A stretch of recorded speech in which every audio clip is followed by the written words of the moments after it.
Now, power utility Eskom has denied claims that compliance at the nation's only nuclear power plant is severely compromised. The utility intends to shut down one of Koeberg's reactors and refurbish it. Independent energy expert Ted Blom is reported to argue that this move is highly problematic. Is it? Well, let's discuss this with Riedewaan Bakardien, Eskom's chief nuclear officer, just to share some more light on what is happening. Mr. Bakardien, good afternoon. Thank you very much for your time.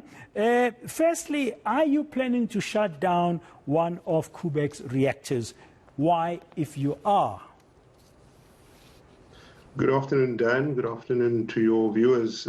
Yes, we are planning to shut one of the reactors down. We do this on a 15-month to 18-monthly basis because we have to replace some of the fuel in the reactor.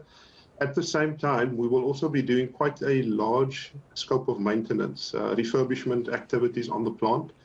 A large portion of that related to the extending the life of the plant for another 20 years.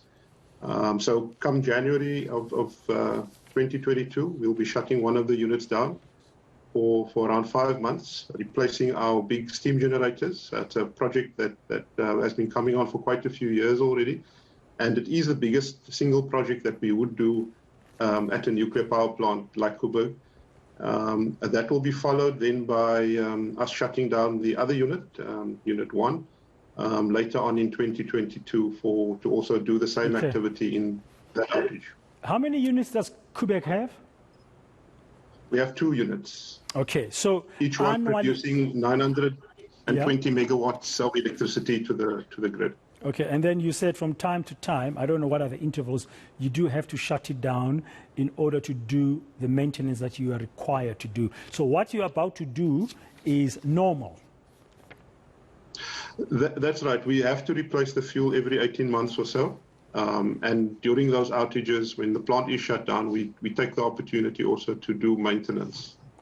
Okay. Now, Ted Blom, I saw a report earlier. He's an energy expert that we talked to some time here at eNCA, and I'm sure other media as well. He says this is highly problematic. Is it? We certainly do not believe that.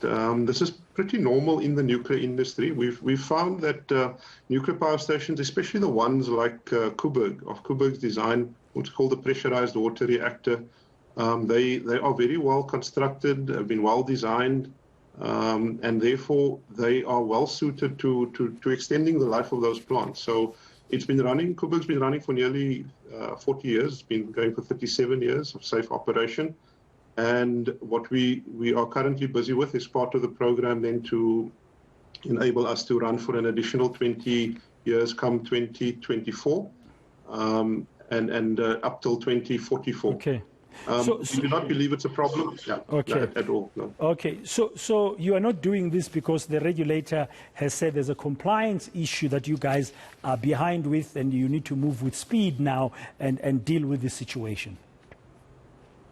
No, this plan has been coming on for quite a few years already. We've been preparing for this work. The components we're replacing in the next outage, the steam generators, they're massive components. It takes years to design, to manufacture.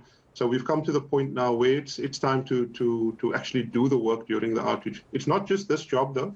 We are doing quite a few other activities, some modifications, some maintenance during this outage at quite a significant expense, but we've done the business case, and it's really very good financial sense to do this. It's a no-brainer.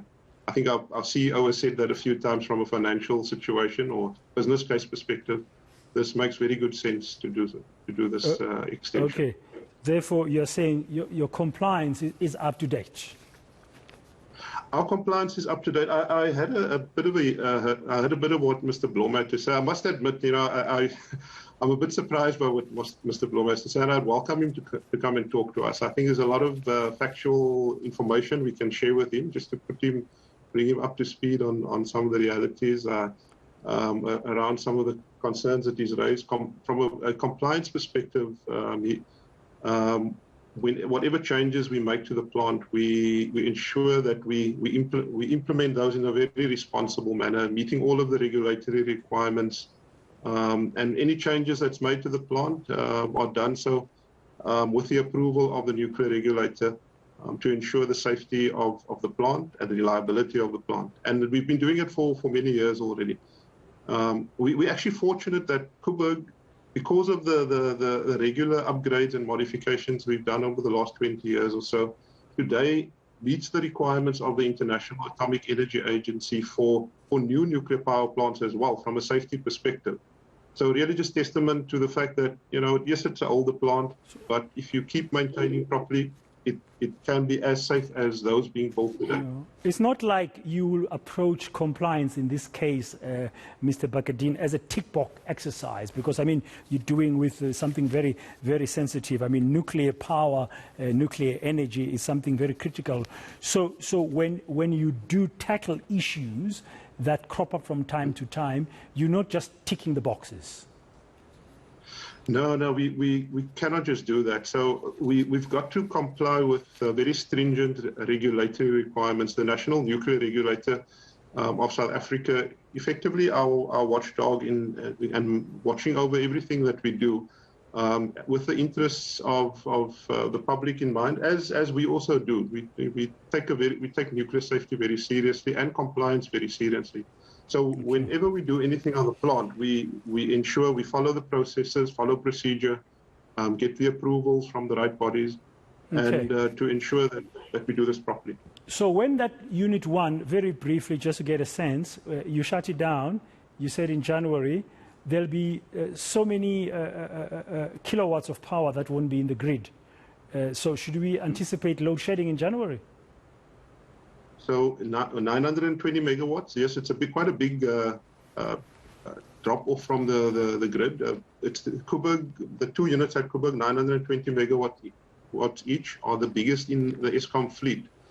However, what we do in Eskom is to plan for this. So we know that the unit's going to be off for 5 months. So the other units, the coal stations or some of our hydro plants are maintained prior to this to ensure that when Koeberg gets its chance to shut down, that we've got the other sources of electricity available. So we plan in that way. Obviously, because it's so big, there is some risk that is associated with that. And we need and we've seen that the grid remains quite constrained, so we can't rule out that possibility, but we've planned to ensure that it does not happen. What I'm hearing, Mr. Bakardien, you cannot guarantee at this stage that once that reactor is shut down of Koeberg come January, we'll be deprived of those 920 megawatts of electricity. But you can't guarantee, therefore, even if you've planned for it, that we will not have blackouts.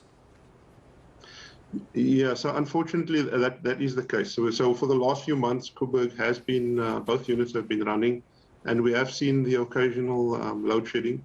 However, with the work being done in generation within Eskom to really improve the maintenance, the intent is to get more reliability out of the other power stations in the fleet, to minimize that completely. And the intent is very clearly to not have load shedding.